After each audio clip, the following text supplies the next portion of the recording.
Thank you, Mr. Chairman. Mr. Mueller, well, first, let me ask unanimous consent, Mr. Chairman, to submit this article, Robert Mueller Unmasked, for the record. Without objection. Now, Mr. Mueller, who wrote the 9-minute comments you read at your May 29th press conference? I'm not going to get into that. Okay, so that's what I thought. You didn't write it. A 2013 puff piece in the Washingtonian about Comey said basically when Comey called, you drop everything you were doing. It gave examples. You're having dinner with your wife and daughter. Comey calls, you drop everything and go.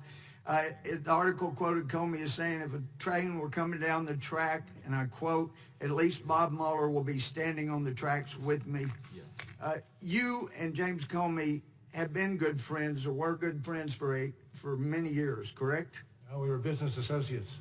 We both started off in the Justice Department about the You were same good time. friends. You can work together and not be friends, but you We and were Comey friends. were friends. We were friends. That's my question. Thank you for getting to the answer. Now, before you were appointed as special counsel, had you talked to James Comey in the preceding 6 months? No. When you were appointed as special counsel, was President Trump's firing of Comey something you anticipated investigating, potentially obstruction of I'm not justice? going to get into that.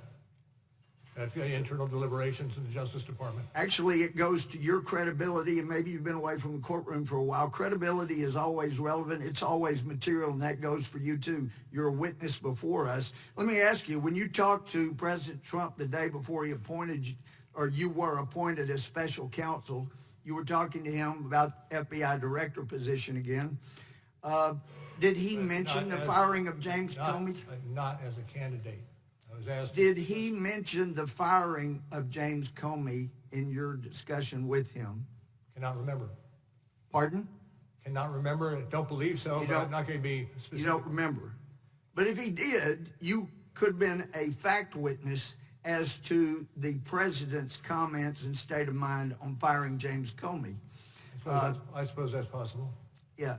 So most prosecutors want to make sure there's no appearance of impropriety.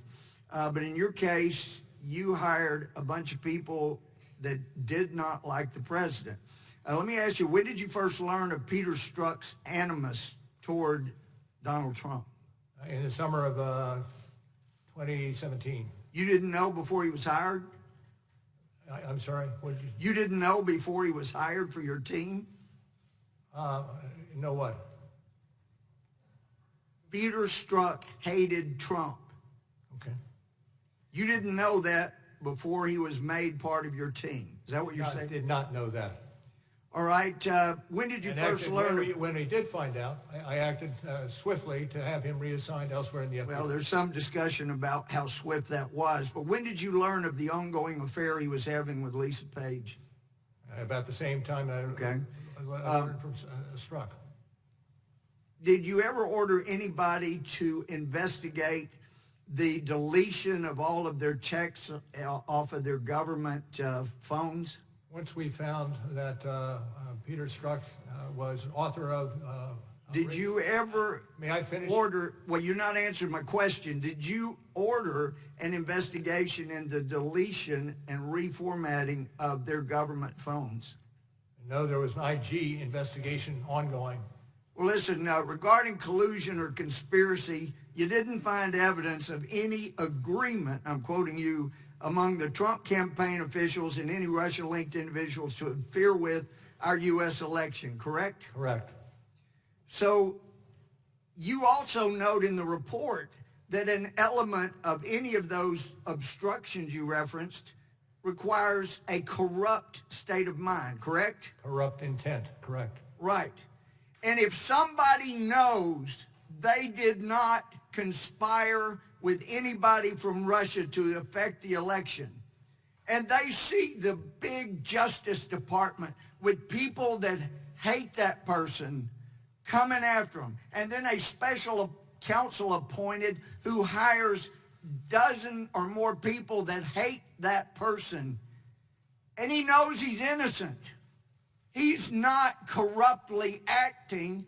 in order to see that justice is done. What he's doing is not obstructing justice. He is pursuing justice, and the fact that you ran it out 2 years means you perpetuated injustice. I take your Gentleman's question. time has expired. The witness may answer the question.